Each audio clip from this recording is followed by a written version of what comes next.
નમસ્કાર. Accounting 3 SY BCom semester 3 ની અંદર જે આપણો ઓપ્શનલ વિષયનું આપણું એક આ છેલ્લું ચેપ્ટર જે બાકી છે તે આજે આપણે ક્રમશઃ શરૂ કરીએ છીએ. ચેપ્ટરનું નામ છે આપણું યુનિટ નંબર 2.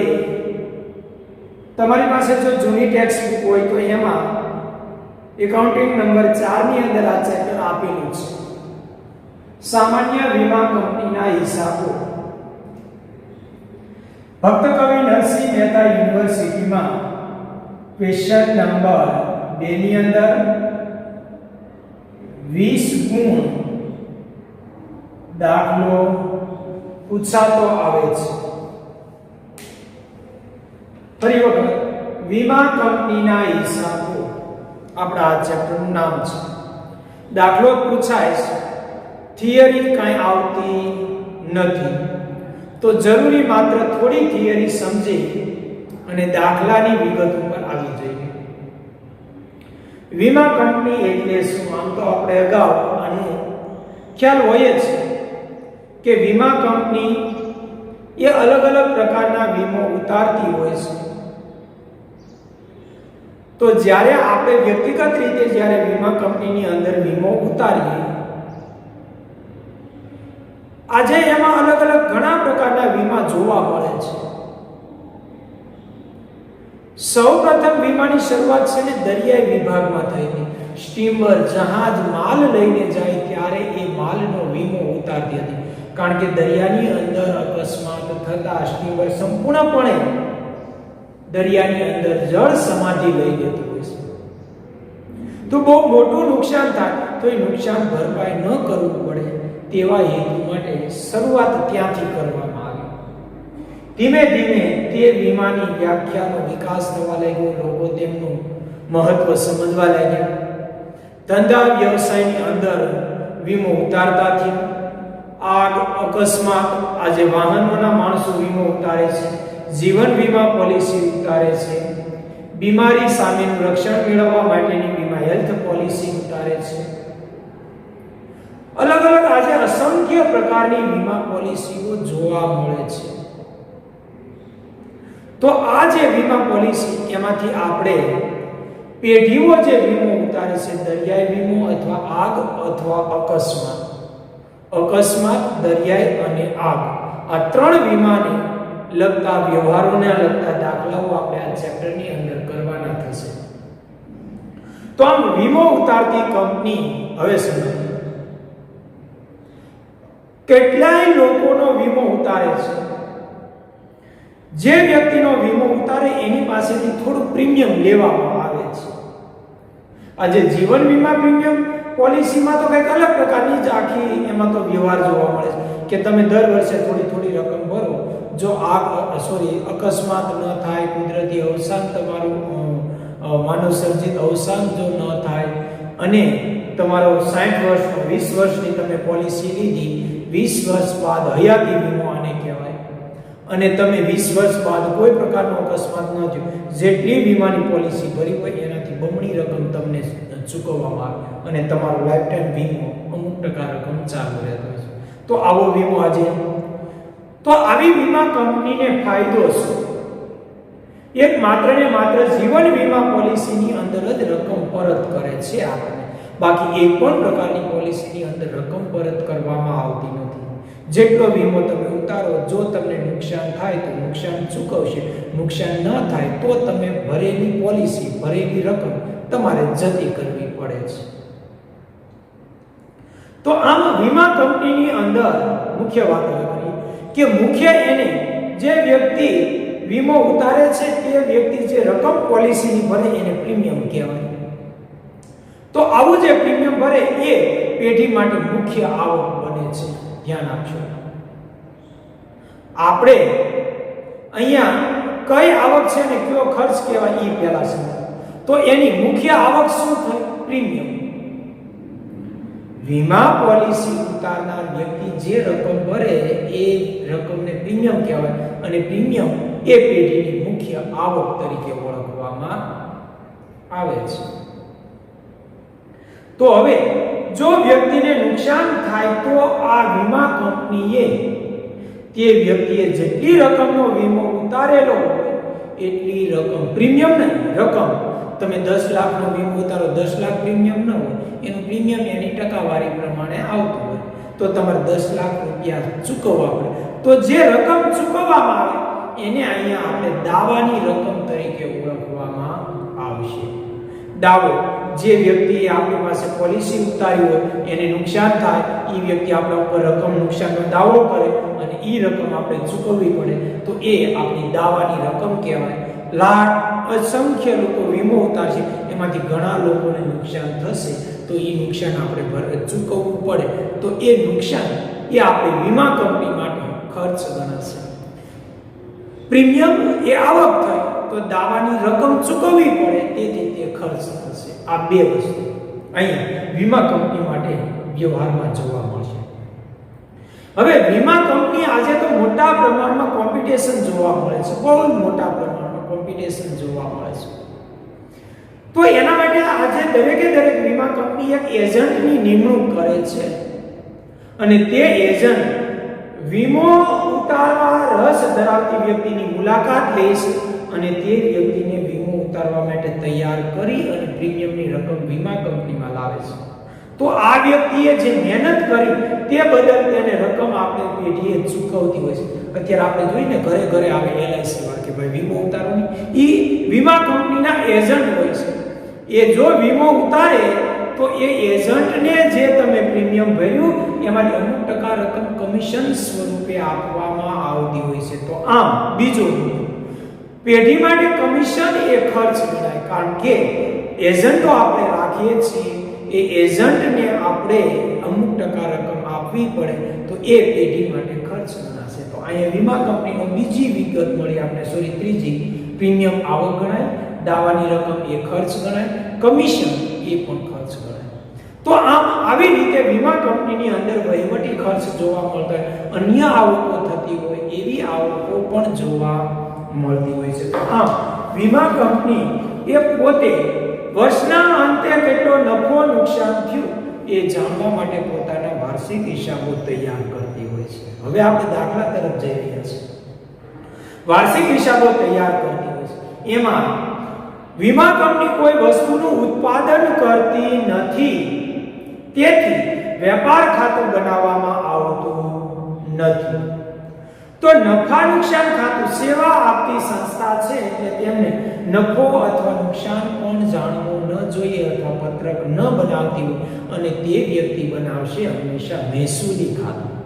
વર્ષ દરમિયાનના મહેસૂલી વ્યવહાર જે આવક અને ખર્ચ થયા હોય તેમની નોંધ કરવા માટે એક પત્રક નફા નુકસાન ખાતા જેવું રાખવામાં આવે, તે પત્રકને મહેસૂલી ખાતા તરીકે ઓળખવામાં આવે છે.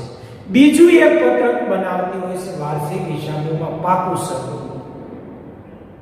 પેઢીની કેટલી મિલકત છે, કેટલા દેવા છે, કેટલું અનામતો એકઠું થયું છે, એ બધી વિગતો સાચવવા અને જાળવવા તેમજ જાણવા માટે જે પત્રક બનાવે છે તેને પાકું સરવૈયું કહેવામાં આવે છે. તો આમ પોતાના વાર્ષિક હિસાબો પેઢી હંમેશા રજૂ કરતી હોય છે. તો આવી રીતે વીમા કંપની એ પોતે કામ કરતી હોય છે. વીમા કંપનીની અંદર હવે આપણે મુદ્દા ઉપર જઈએ. આપણે વાર્ષિક હિસાબો તૈયાર કરવાના થતા નથી.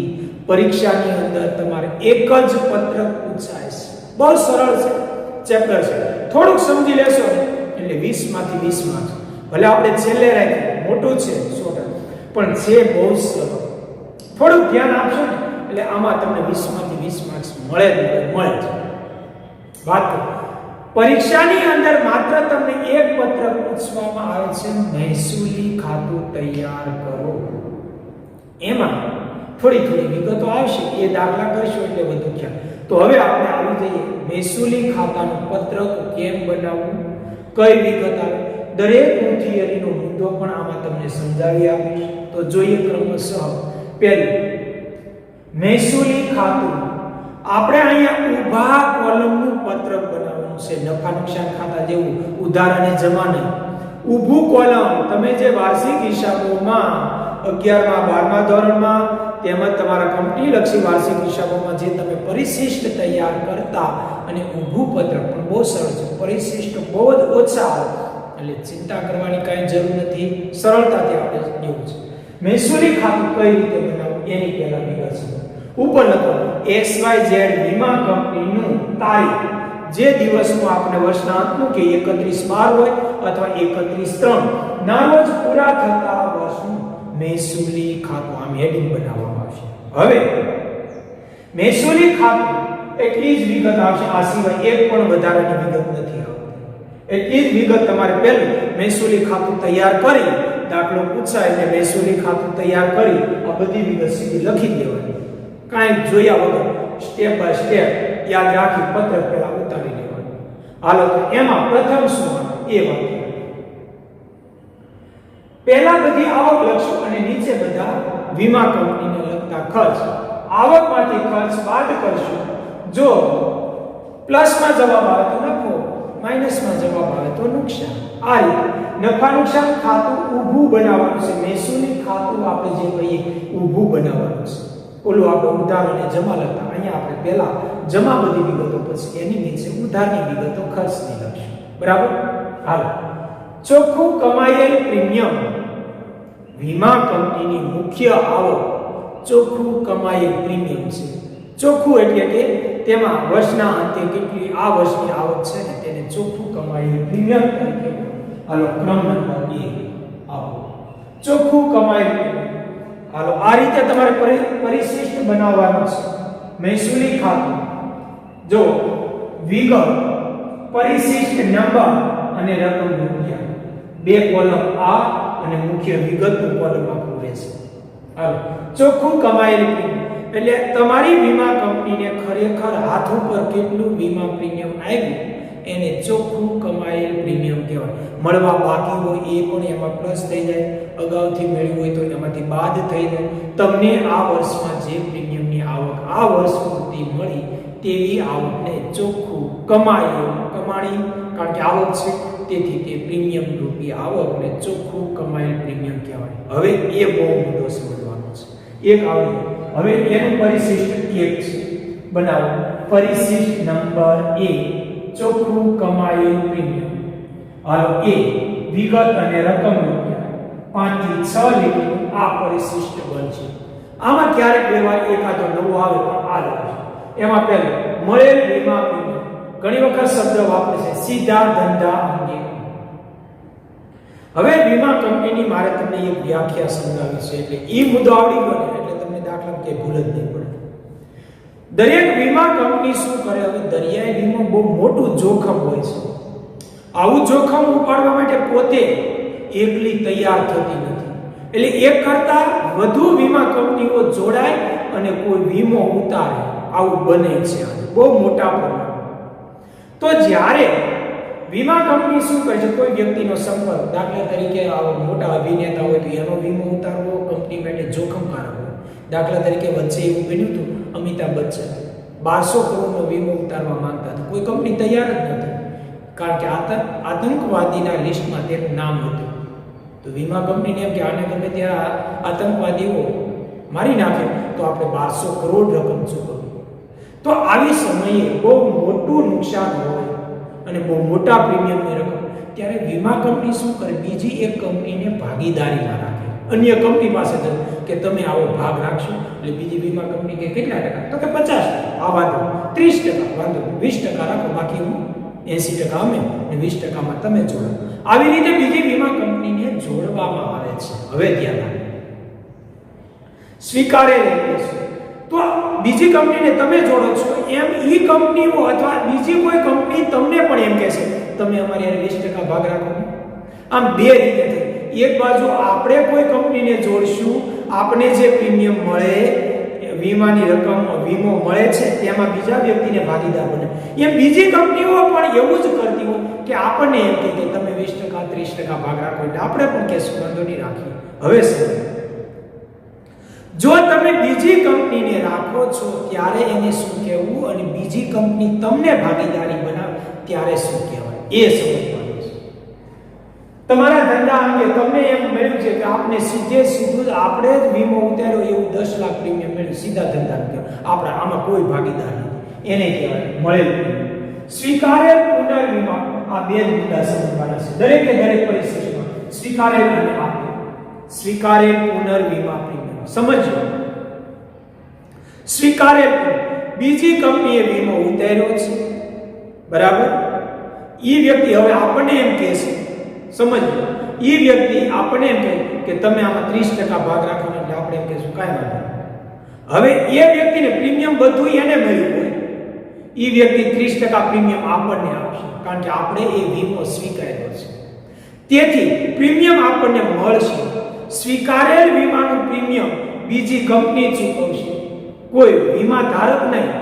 વીમા ધારકે ઓલી કંપનીને આપી દીધા, ઈ કંપની હવે આપણને આપશે, એટલે આપણી પ્રીમિયમની આવકમાં વધારો થાય. તો એ તમે સ્વીકાર્યું છે પ્રીમિયમ, તેથી સ્વીકારેલ વીમા પ્રીમિયમ એ તમારા વીમાની આવકમાં વધારો કરે, તેથી તે પ્લસ થાય. સ્વીકારેલ વીમા પ્રીમિયમ. પુનઃવીમો એટલે એકનો એક વીમો ફરી વખત ઉતારવો, એને પુનઃવીમો કહેવાય. હાલો, હવે આપેલ પુનઃવીમા પ્રીમિયમ, આપણે વીમો ઉતાર્યો 10 લાખનો, 1 લાખ પ્રીમિયમ મળ્યું, એટલે આપણે ઓલાને કીધું તમે ભાગ રાખો ને 50%, એટલે ઓલો વ્યક્તિ કે કાંઈ વાંધો આલ્યો, આ પ્રીમિયમ હું તમને આપું છું 50%. 1 લાખ મળ્યા, એમાંથી 50% લઈને 50,000 એને આપણે આપી દીધા, તો એ રકમ ધંધામાંથી ગઈ. જે 1 લાખ રૂપિયા પ્રીમિયમ આવ્યું હતું એમાંથી 50,000 આપ્યા, તો આને કહેવાય આપેલ પુનર્વીમો. તમે જે વીમો ઉતાર્યો એનો ફરી વખત વીમો ઉતાર્યો. પુનઃવીમો, બીજી વખત એ બીજી પેઢીમાં તમે વીમો ઉતાર્યો, એને કહેવાય પુનઃવીમો. એટલે તમે પ્રીમિયમ દીધું તો તમારી જે આવક હતી એમાંથી 50,000 ઘટી ગયા, તેથી માઈને આપેલ પુનર્વીમા પ્રીમિયમ એ આપણે બીજાને આપવું પડે, બીજી પેઢીને આપવું પડે, તેથી આપણા માટે એ આવકમાં ઘટાડો કરે, તેથી બાદ થાય છે. હાલો, આ મુદ્દો સમજાય એટલે તમારું ચેપ્ટર આખું સ્વીકારે અને આપે એ મુદ્દો છે. સ્વીકારો ત્યારે આવે છે પ્રીમિયમ, આપો ત્યારે પ્રીમિયમ પણ જાય છે, તેથી આવકમાં ઘટાડો.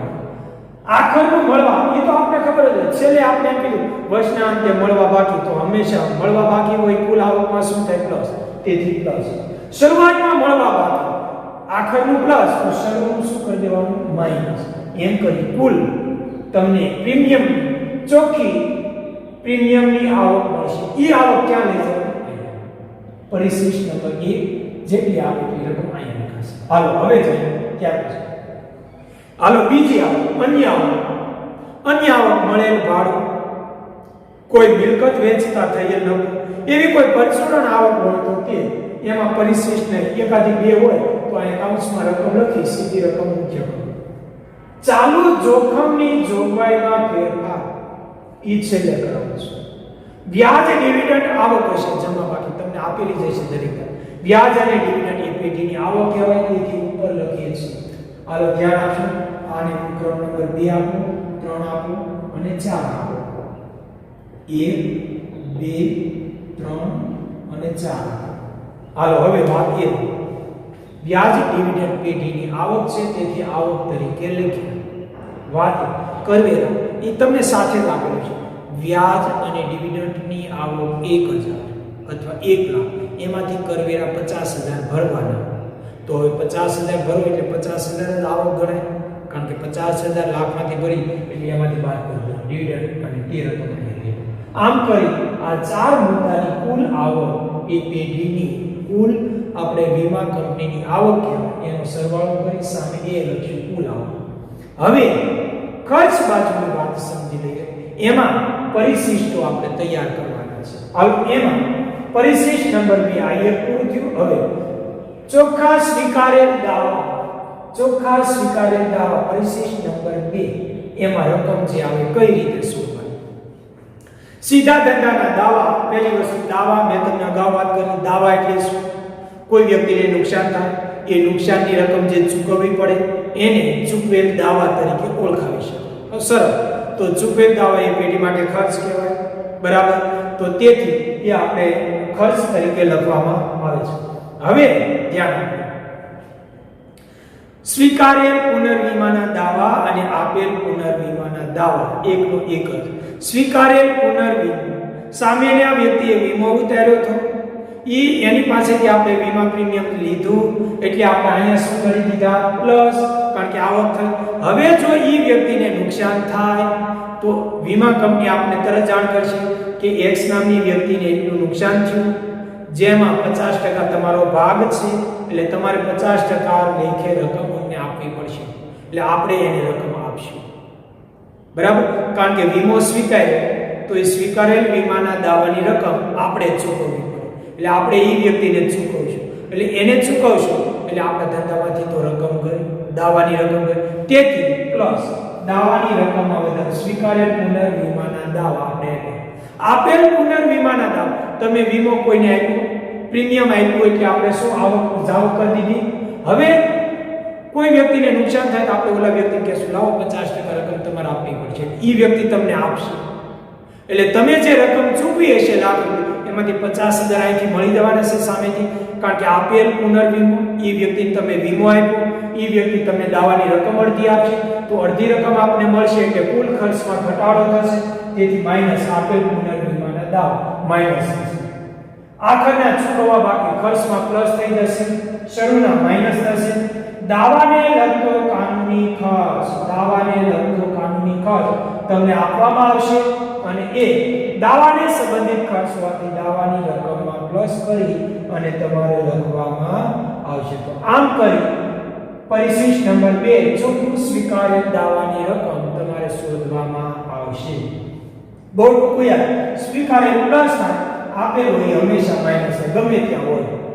હાલો ત્યાર પછી આગળ કમિશન. અગાઉ મેં વાત કરી હતી એજન્ટો રાખીએ અને તે વ્યક્તિને આપણે રકમ વળતર ચૂકવીએ તેને આપણે કમિશન તરીકે ઓળખવામાં આવે છે. તો આ કમિશન એ ખર્ચ, તેથી પરિશિષ્ટ નંબર 3 તૈયાર કરવાનો. કેટલામું કરવાનું? 3. હાલો બનશે કેટલી લીટીનું? 5. પરિશિષ્ટ નંબર 3 કમિશન, વિગત રકમ રૂપિયા અને એમાં 3 જ વિગતો આવશે. ચૂકવેલ કમિશન સીધા ધંધા, એટલે આપણા ધંધામાંથી આપણને જે કમિશન મળે છે, સોરી વીમો મળે છે, એજન્ટોને જે રકમ ચૂકવીએ કમિશન પેટે એને સીધા ધંધા અંગેનું કમિશન તરીકે ઓળખવામાં આવે છે. તેથી સીધા ધંધા અંગેનું સ્વીકારેલ પુનર્વીમા કમિશન. ધ્યાન રાખો, સામેની વ્યક્તિ પાસેથી વીમો તમે સ્વીકાર્યો. વીમો કોણે આપ્યો? ઓલી કંપની આપ્યો ને તમને, એટલે તમે સ્વીકાર્યો. હવે તમને પોલિસી મળી ગઈ, પ્રીમિયમ મળી ગયું, તેથી તમે આવો, પ્રીમિયમ તમને ઘરે બેઠા મળ્યું. ઓલી કંપની એમ કહે છે કે આ વીમા પોલિસી અમે તમને ગોતીને આપી કહેવાય, એટલે મારું કમિશન થશે. એટલે સ્વીકારેલ પુનર્વીમા નું કમિશન એ આપણા માટે ખર્ચ ગણાશે, કારણ કે આપણે એ કંપનીને કમિશન વધારે, આપણને એ વ્યક્તિ પ્રીમિયમ અપાવે છે એટલે આપણે એ વ્યક્તિને કમિશન આપવું પડે. તેથી કમિશન એ ખર્ચ અને એમાં પ્લસ થઈ જશે. આપેલ પુનર્વીમા કમિશન, એમાંથી આપણે વીમો ઉતાર્યો, એમાંથી અડધો વીમો બીજાને આપ્યો, એટલે બીજાને આપણે પ્રીમિયમ ચૂકવી દીધું, એટલે એ વ્યક્તિ કહેશું હાલો આ વીમો અમે તમને આપ્યો, એજન્ટ હું બન્યું, મને કમિશન આપો, એટલે એ વ્યક્તિ આપણે કમિશન આપે. તેથી કુલ જે કમિશન ચૂકવવાનું થયું ને આપણા એજન્ટોને બીજી કંપનીને એમાંથી થોડું કમિશન આ મળી જાય છે, તેથી એ માઈનસ થશે આપેલ પુનર્વીમા કમિશન. આ 3 વિગતમાંથી જે બાદ આવે એ આપણે મુખ્ય અહીંયા લાવવાનું આવશે કમિશન નંબર 3. 3 જગ્યાએ સ્વીકારેલ પ્લસ થશે, આપેલ માઈનસ થશે. સ્વીકારેલ અને આપેલ યાદ રાખવાનું એટલે સરળતાથી યાદ. પરિશિષ્ટ નંબર 4 વહીવટી ખર્ચ, પેઢીના વહીવટી અને છેલ્લું અન્ય ખર્ચ.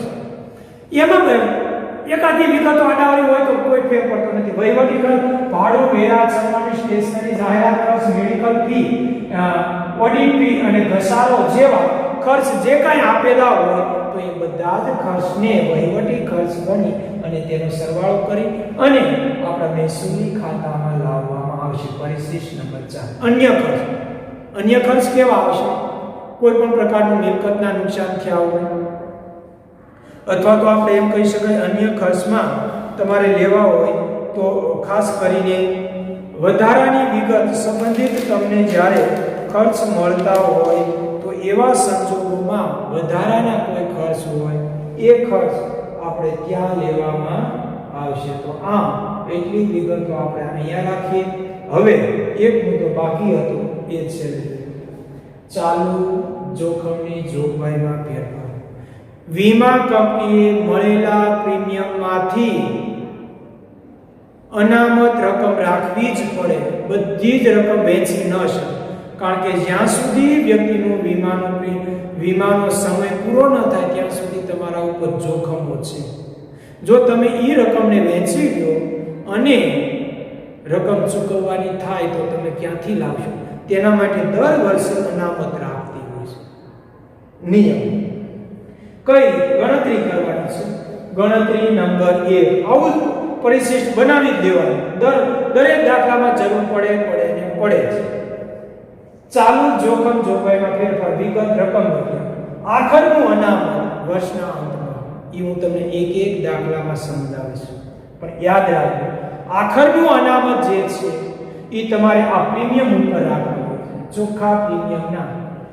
તમને નિયમ પ્રમાણે રાખવામાં આવે તો યાદ રાખો, સમુદ્ર વિભાગમાં 100%. ધ્યાન રાખજો, તમારે સમુદ્ર અથવા દરિયાઈ વિભાગની વાત આવે ત્યારે સમુદ્ર વિભાગમાં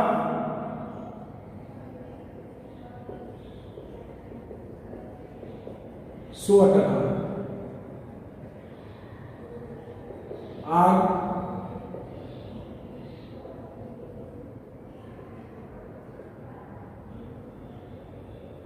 અકસ્માતમાં 50%.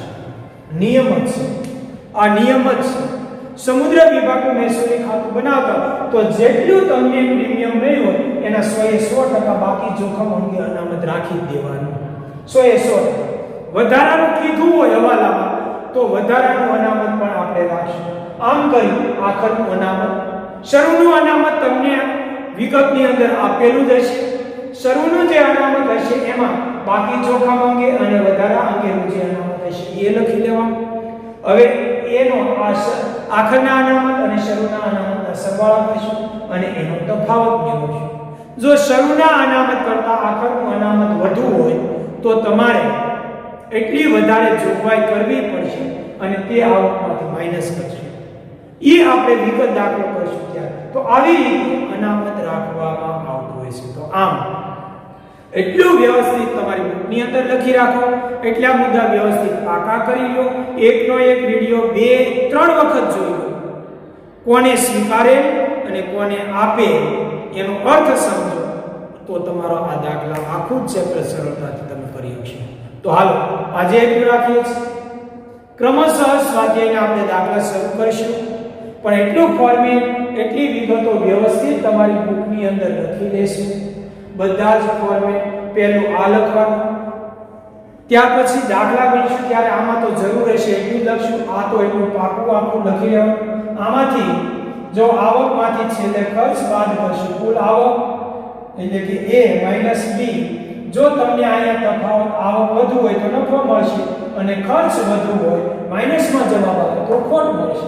આમ કરી આપણે મહેસૂલી ખાતાનો જવાબ મેળવી દાખલાઓ ગણવાના થશે. પાકું સર્વયુક્ત તૈયાર કરવાનું રહેતું નથી. તો હાલો આજે એટલું રાખીએ છીએ, રજા લઈએ છીએ.